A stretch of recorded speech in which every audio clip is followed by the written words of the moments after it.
All right, Okies have spoken and nominated Congressman Markwayne Mullin for the Republican nomination there for Senate. He joins us live now. Congressman, congratulations to you. Thanks, John. I appreciate it. Absolutely. A very big night. You'll go on to face former Congresswoman Kendra Horn, also an attorney, with their Democratic nominee, if you will. Talk to me about that, how you felt about last night and moving now into the generals. Well, we're very excited about last night. I mean, no one likes fighting with the family, and so often primary elections get very ugly. Fortunately, between TW and I, we kept it very clean and a straightforward race. Neither one of us ever ran negative ads. We expected the primary to actually be like that because him and I spoke about it. But the general, we know that Kendra is going to come after us and be pretty ugly by it. But listen, Oklahoma hasn't elected a Democrat senator in 30 years, and I don't expect it to change this year either. And so our message is still strong. We're there to lower the size of the government, shrink the size of the government, and put it back in the hands of Oklahoma. Democrats, they want to grow it and make us a socialist country. And be quite frank, I think Washington, D.C. has enough attorneys already up there. We don't need another one. Well, let's move into that. There is, as you just saw from James Rosen in his report, the big news today, President Biden expected to forgive student loan debt up to $10,000 if you make less than $125,000 a year. There are a lot of arguments about this. One, how much would it cost the taxpayer, right?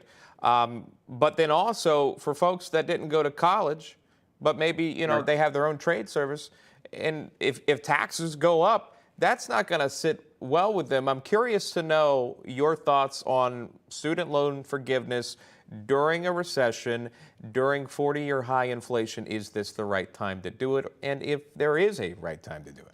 There's never a right time to do it. Listen, 60% of taxpayers out there never went to college, and they're paying their taxes. They didn't go out and get a student loan, but they did get a mortgage, and they did get a car loan, and they did pay those off. You're a student. You signed up to get a student loan. That meant that your word said you were going to pay it back. And you're only as good as your word. It's not my responsibility. It's not anybody else's responsibility. It was your responsibility to pay that loan back. And so for President Biden and his administration to think that the taxpayers of the United States and of Oklahoma should have to pay for somebody's loan that they chose to take and they're choosing to not pay back, it's ridiculous. That isn't who we are as a country. It's not my responsibility. It's not your responsibility to pay off somebody else's debt. Now, if I choose to do that, I make that choice. But the government doesn't get to choose for me.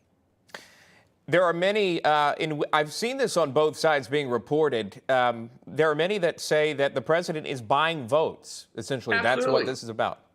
Absolutely. Same thing with the Mar-a-Lago raid. It was political. We know it's political because the FBI and the DOJ won't release the affidavit, and they won't even share it with us, which I said on the House Intelligence Committee. They should at least share it with us. And now this is just another move. And isn't it kind of suspicious that he said he was going to tell us in a couple weeks, 17 weeks ago, and yet he waits until we're within 80 days of the midterm?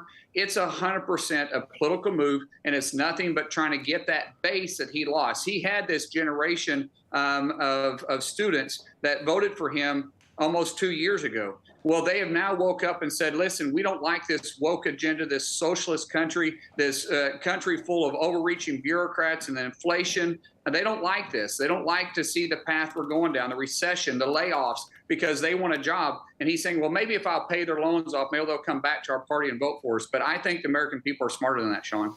Well, it's interesting because many say it's not enough. If you went to college, many student loan debt is more than $10,000. The NAACP hitting back on this plan as well, saying this is not good for black voters as well. They put this statement out. And then there's this. The Penn-Wharton budget model, just to be clear, they analyzed the data. They say it will cost $300 billion in taxpayer money. Now, to be very clear and fair, President Biden hasn't come out with a statement as to how this would be paid. So that's what we're waiting on today to see. I'll move on, though, and that will be the one to watch today. So we talked about your election. We talked about the student loan debt. I did want to focus on Oklahoma. A very sad story coming out of Oklahoma in regards to those two Oklahoma sheriff deputies. Yeah. They were shot 1 year later, one later, rather, died of his injuries there. Norman police put this out. With heavy hearts, we mourn the loss of Sergeant Bobby Schwartz of the Oklahoma County Sheriff's Office, who was shot and killed this afternoon. Our thoughts, prayers, and support are with his family, injured partner, the community he served, and with our brothers and sisters of the OCSO. Just final thoughts there, Congressman, on that. It breaks your heart. This is why it's so aggravating when you see lawmakers trying to defund the police. These guys are loved by their families, by their children, by their wives, by their husbands, and they put their life on the line every single day to make sure you and I can go home safe and live in a safe community. And one loss is too many, but we should know, or they should know every day they go to work, that we had their back. At least we can give them that. As Americans, we enjoy a country that is not a lawless country, but a nation of laws where we can all feel safe walking down our streets. And so something like this hits deep. I talked to the sheriff last night. I've got another call with him today. We're going to make sure that that we're going to support them. And if I could divvy just here a second, in President Trump's time, we lost a couple of guys in District 2 of Oklahoma in law enforcement.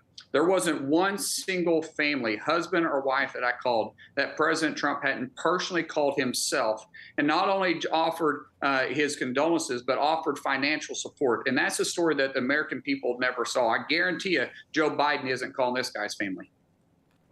Interesting point, and validated. We'll leave it right there. That is Congressman Markwayne Mullin, also the Republican nominee for U.S. Senate out of Oklahoma. Good to see you, Congressman. Thank you. Thank you, Sean. Appreciate it.